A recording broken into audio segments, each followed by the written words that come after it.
to another episode of the Unscripted Podcast. As always, I'm your host, Eduardo, and I'm here with my co-host, Edward. What's up, Edward? Not much, Ed. Not much, Nothing much. not much. Another week of the NFL just passed by. Week four just ended last night with one really good game, and the other one kind of like I have a snoozer. But what are your takeaways from week four of the NFL? Uh, any takeaways? Well, from the last Monday night games, I'm not gonna say the Dolphins are done, but it's very, very obvious that they need 204 some success for some success. They don't have any quarterback that's really can really. The only quarterback that really works in that offense is Tua. That's really all I got. And but we're not sure what is going to happen with Tua with his obviously with concussion. I'm sure he has to make a decision. I'm sure he's gonna want to keep on playing, but I mean nobody Mhm. really knows what is gonna happen with him. Like you said, the offense really needs him. He only scored 12 points, and this offense is very explosive. Um, they had Snoop Huntley start last game, but he just got there. What did they already have him on the roster, or did they pick him up? Because He they was has on the. I think he was on the practice squad. Yeah, so he only went 14 for 22, 96 yards in the air.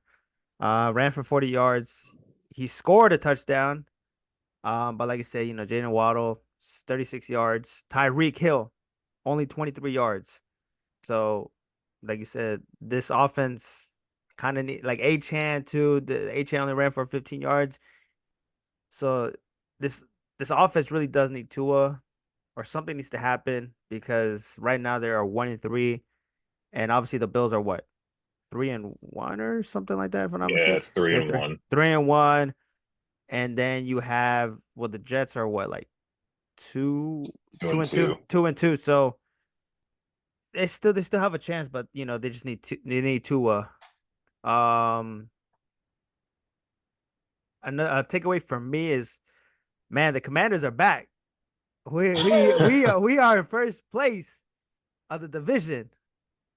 Who would have thought, right? Who would have thought at the Yeah, beginning of the season we are 3-1. And man, we got a guy. We do have a guy in Jaden Daniels.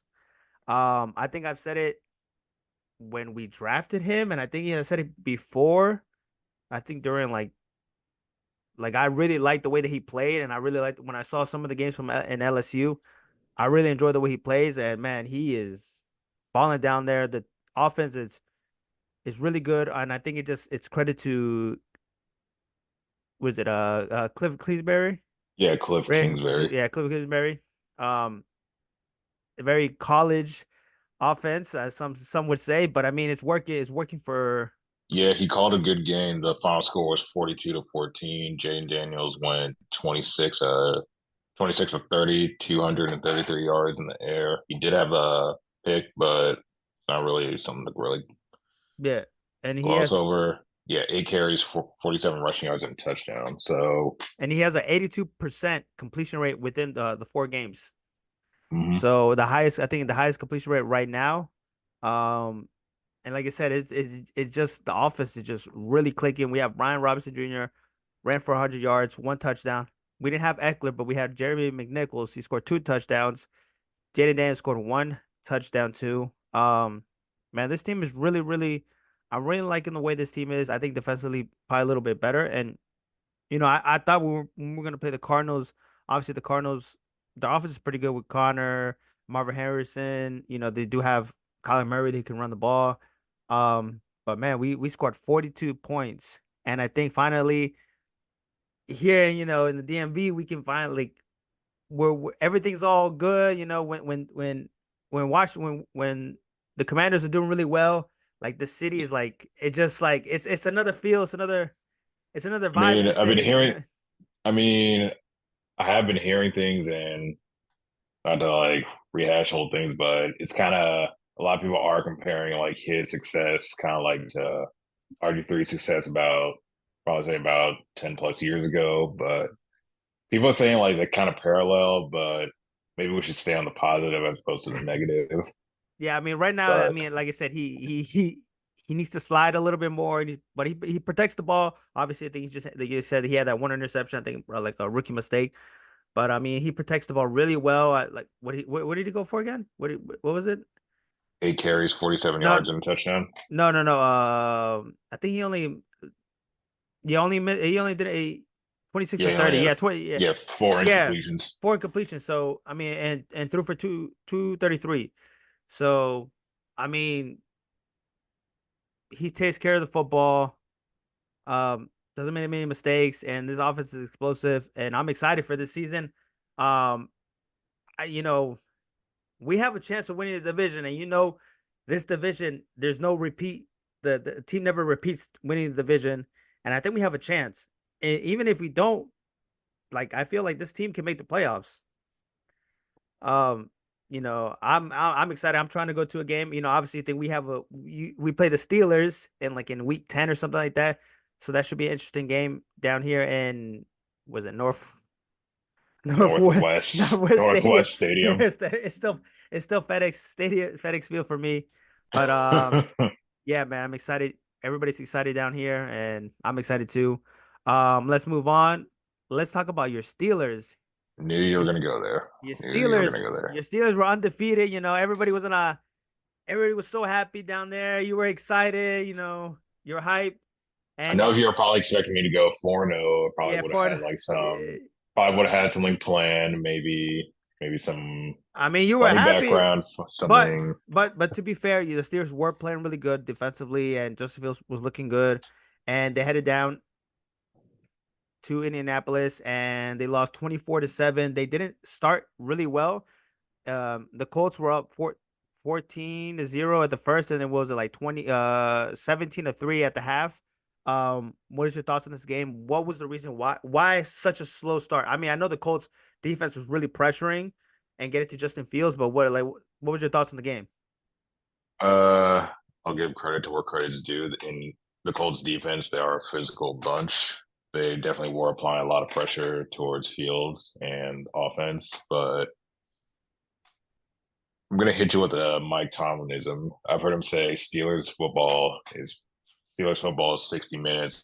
We pretty much fight to the end. So the score is apparent since how they finished 27-24. They're making a comeback in the second half. But yeah, the offense, I will say I probably said this ad nauseum in the past, but now I'm starting to see Justin Fields is really looking in command of the offense. He looks so comfortable. He doesn't get rattled. He had some turnovers. He took accountability on that.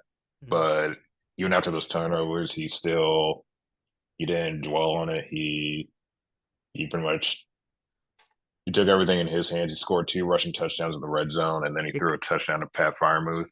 he kind of put the So team on his back. He yeah, kind of once they were down. I feel like he felt like he had to take control of this offense and just really take control of this game. yeah. In total, he Um, put up about 367 yards of total offense. He had 312 passing yards in the air, and it 22 for 34, and his one connection with touchdown. and his connection with George Pickens is like that's their connection with them. Pickens had a 113 um yards. Him and Pickens are really connected really well. I feel like you guys still need that second receiver, and I think you guys just still haven't found them. You guys need that second guy just in case, like let's say you play at Kansas City or somebody, you know, that maybe double cover, Pickens. You guys need that second Mm. guy. So I I still feel like you mean, guys still haven't found them. And right now there's a lot of receivers that are trying to get out of certain places. So who knows? do you have any receivers in mind? I mean, what Devontae Adams, but I mean, I we'll didn't, talk about that I later. We'll mean, talk he's about later. injured. I didn't hear anything about him, but Well, I mean, like I said, I feel like you guys need that second guy, but I think the offense is more like run heavy, with Artie Smith, yeah, this is another thing with the like offense. It's RPOs, a lot of RPOs. So like everything was looking all right. We had Cordero Patterson kind of taking the majority of the running snaps, but then he got hurt in the middle of the game.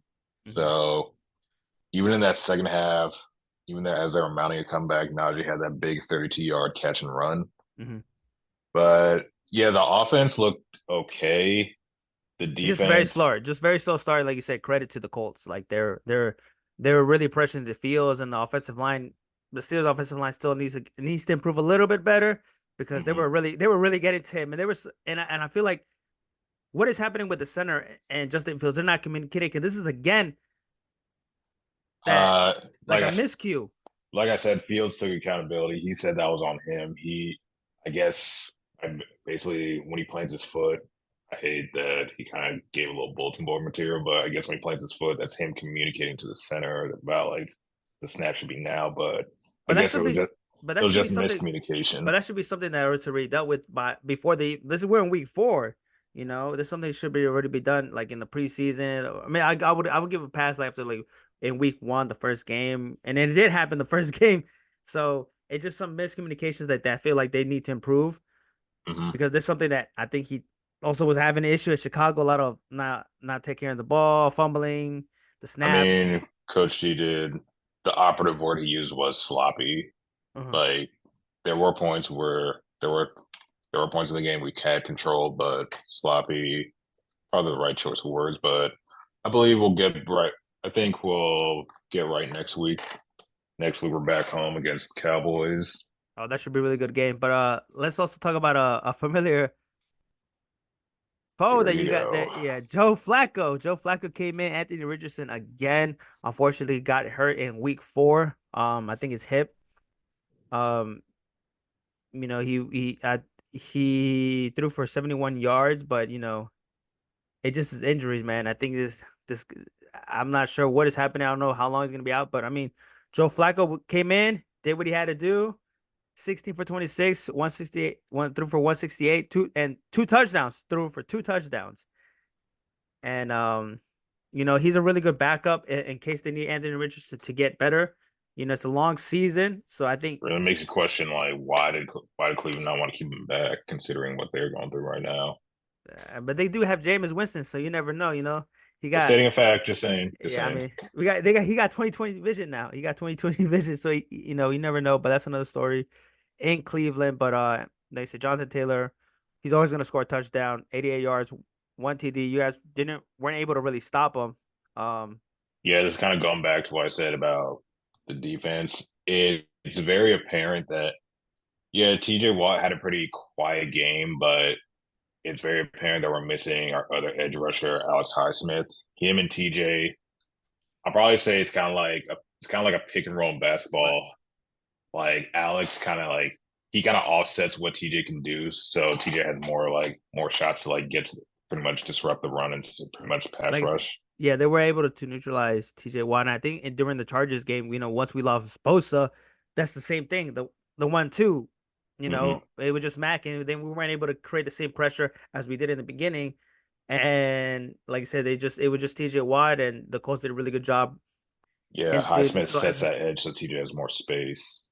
Yeah, So we'll see next week how kind of like how they'll either help us or hurt us. Just saying, but I do believe the Cowboys they most likely will be without Micah Parsons, so that could benefit us next week, but we will see. I mean, you guys just need to run the ball. I mean, even though the Cowboys they won and the Giants weren't able to run the ball as effectively, I think you guys just need to run the ball. Mhm. And yeah, I think you guys should be fine. We'll see. It should be a really good game. Let's move on. My Chargers, we play the Chiefs. These games are always divisional games, are always close. Um, we lost in a very close game. Both defense played really well. Mahomes, Final the Chiefs score are was 17-10. um the defense played, like I said, were able to they could have won this game, but it just certain things that I think when they went on 4th and 1 or 4th and 3, didn't execute the play really well.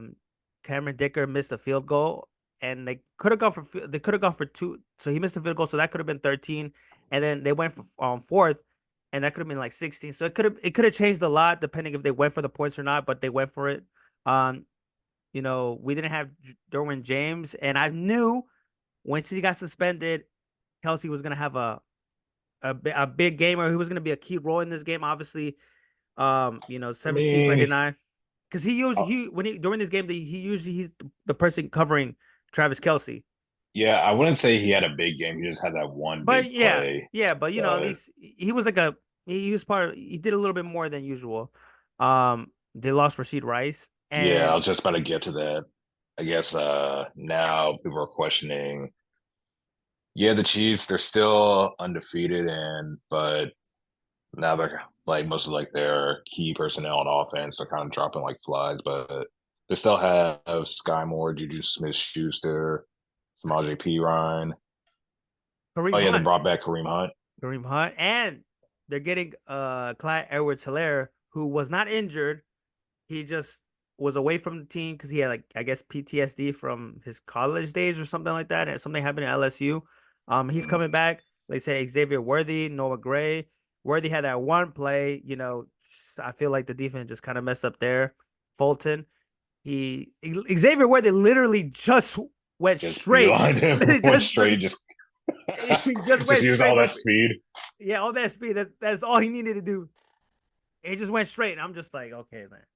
Just like Tyreek. Tyreek would do the same thing when we would play the Chargers. Like it just certain things, but it's a lot of questions, and that's what I bring back the wide receivers. A lot of receivers are trying to leave certain situations. Then Devontae, you know, what would the I don't I feel like the Chiefs won't give a lot to go get him, but that's another person that could I be don't out there. know.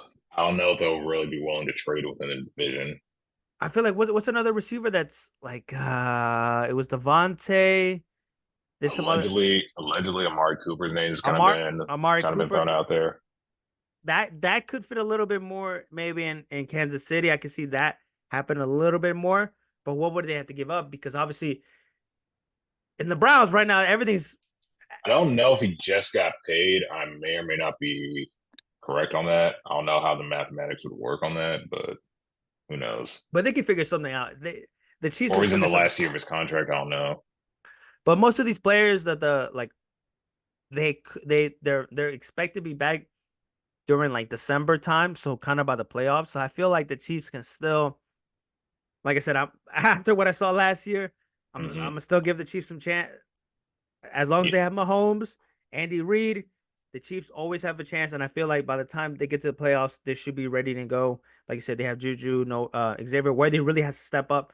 Kelsey, I'm sure he's gonna step a lot. Like I said, hmm. the two tight ends, Noah Gray, Watson, Kareem Hunt. Um, but yeah, man, and the defense is really good. So as long as the defense is strong and it is doing what needs to be done, the Chiefs always have a chance. Yeah. Uh, I mean, I saw that you brought up Derwin James being suspended. I did notice there was another play in the Pittsburgh Indianapolis game oh yeah, that is where not a another our All Pro DB Minka Fitzpatrick. I still think that call was some BS. He was stopping as he was kind of like making the play, and I didn't really see no, much helmet to helmet. Maybe his but helmet kind of grazed him or got close, but he so wasn't it's a, leading with the helmet. so it's a good thing you remind me about that game. There was a rough in the passer. Now I don't think that was rough in the passer, so I don't know what the refs are doing. I forgot like they got Justin Fields. Like literally the Colts. I think it was EJ Speed or somebody. I'm not sure who it was from the Colts. Literally sacked them. Like Yeah, what else do you want? What rough in the passer? I did not see anything rough in the passer wise. He literally sacked them. I remember there was this play last year. I think it was probably in the season finale. No, I think it was the year before that, the season finale game with the Steelers. I think they were playing at home. I think Cam Hayward had a similar sack like that. But you remember that old "we don't know what a catch" rule is? Now it's Yeah, kind of like applying to like roughing the passer when really, I guess it's something about maybe if you sack the guy, you had to bring him down gently as opposed to just but like they're he's probably going gonna to see. Yeah, they're probably seeing like they're probably using like his body weight against him as they're bringing the passer down. Either way, it's something that has to get that rule has to get cleaned up in the off season. Like bro. I feel It's like just it's like a constant theme every yeah. year. There's always some dumb rule that It it the was refs just a try to tackle. implement. Yeah, it was just a regular tackle. Like, what do you want? He was going full speed, and obviously the momentum is gonna happen. But like to me, it didn't see like roughing the passer. I don't know if that led to the field goal. I think that's what it was. I think there was a penalty, and I think it led to Boswell 50-yarder. That kind of like scored the first points of the series. I think that's what happened. But there's certain things the refs really need to clean up. I think I don't know what's gonna happen. Like I said, it could be cleaned up during the off season, but we'll see. Let's talk about certain what is happening in Philadelphia. The Eagles Jeez. lost another game. Things are not looking good. I think the I think their last 3 or 4 matchups, the Bucks have kind of had the Eagles number for some reason. Mhm. But what is happening down there in Philadelphia? Everybody in Philly, they want Sirianni out of there. They want him out. Um, I don't know if it's Sirianni him or and Kellen Moore. I think they also want. I don't know if it's the offense or the defense because they're also giving up big plays too. Well, And when you talk about when you start talking trash before the game, saying you're about to beat somebody's ass with some belts or something's ass with some belts or something like that, then you gotta really step it up. When you're gonna trash talk before the game, you really gotta step. I think was it CJ GJ. yeah, Um, man, he got what I think he let the Evans touchdown. He would think the reason why they scored. Um, but man, the I Eagles. mean they still had like some issues at defensive coordinator. Who's their defensive coordinator right now? I'm not sure. Let me search it up.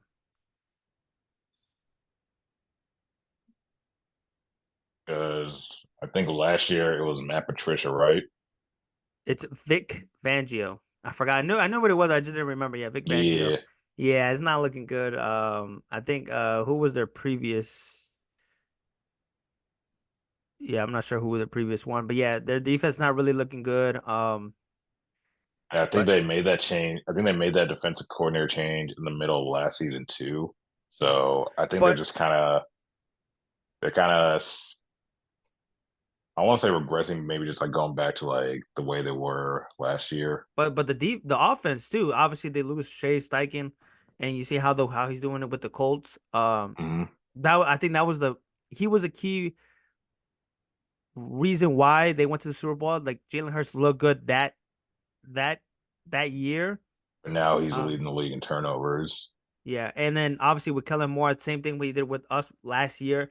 It was very and with the Cowboys, very passing is I don't think the the problem is also. but they didn't run the ball as much in the Mhm. beginning, and obviously when they were already down what like 21 or something like that, kind of got the like Saquon really got in. I feel like this team really needs I Saquon. think that I think they want to make Jalen more of a passer, but I think that's kind of like neutralizing what he does best as But also as a but runner but too. but they got to do what how he got there in the Super Bowl. Hmm. They got to find a way how to utilize him better. What he's better at, you Yeah, know. yeah, that's what I'm saying. It's about. I think they want to make him more of a passer, but they're. I think where they thrive is through the running game, whether it's quarterback or running back.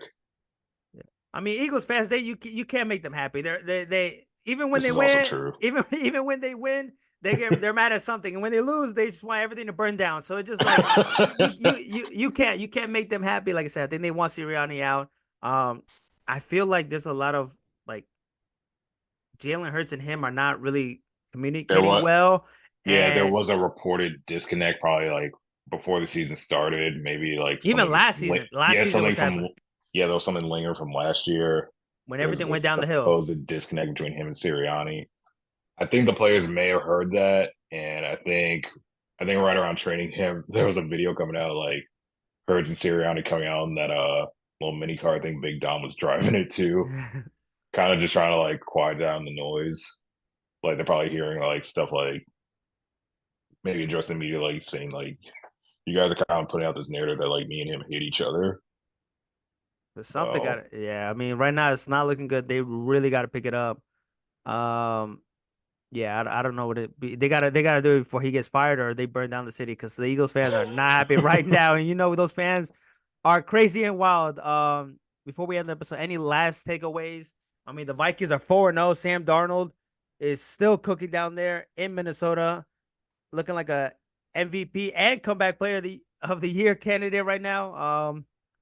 They won 31-29 in a close game. Jordan Love came back, threw three interceptions, but he threw for what, um, like three 389 yards, four touchdowns. He threw 54 times, so a lot. But they tried to come back, but it was already too late. They got it in hand. But Sam Darnold is cooking 20 for 28, 275, three touchdowns and one interception. But yeah, what any other takeaways before we end the episode? I've been noticing basketball season's coming back, and we may have something. I know we might have something in the works. There was probably a little late on this news, but we saw that Derrick Rose, he finally called it a career. So one love for Derrick Rose. I mean, you were a big Derrick Rose fan. Any thoughts on his retirement? Obviously, I think during that time, the MVP Yeah, season. it's still crazy to me that I think what's more mind blowing is that he lasted 16 years in the league when going back to those injuries, a lot of people really were questioning that they thought he was done and they Mm, thought he was done for good. But I think Derrick Rose's whole mindset was just put his head down and work, and mm. he made it 16 years. And the fans of the game and Chicago will always they'll always love him. Like everywhere he went, he was appreciated and loved. And what could have been if he didn't have injuries. What, Probably but one of the biggest what ifs in NBA history. yeah, man, he was explosive. He was Still really the good. youngest MVP, still the youngest player to ever win MVP. Yeah. What a career Derrick Rose had. Like I said, NBA season is coming back in what, 2 weeks, I think. So it's gonna be a lot of sports happening right now. Obviously Braun and Bronny. We'll see how that's gonna work. We're gonna see the 76ers big three. What's another CP and Wemby, how that's gonna work. That'll be interesting. Yeah, that who else? Who else? I feel like there was a lot of traded, but NFL always takes away from a lot of the big headlines in the NBA. I feel like there's something Supposedly Lonzo Ball's about to be back after like a brand new knee after he's been gone for like 2 years or something like that. So we'll see. It could be the best Lonzo Ball we've seen. But who knows? But yeah, man, NBA season is coming back. NFL is coming back. A lot of sports. This is the time of the year where just sports, sports, sports everywhere. But NFL is nobody still gonna cared be on about the top. Celtics. Even if they won the chip, no one cares. I didn't really hear it after like they won it, and that's pretty much it. It's just I guess it's only in Boston. But yeah. Till then, we'll be back with another episode. Peace. Goodbye, all. Peace.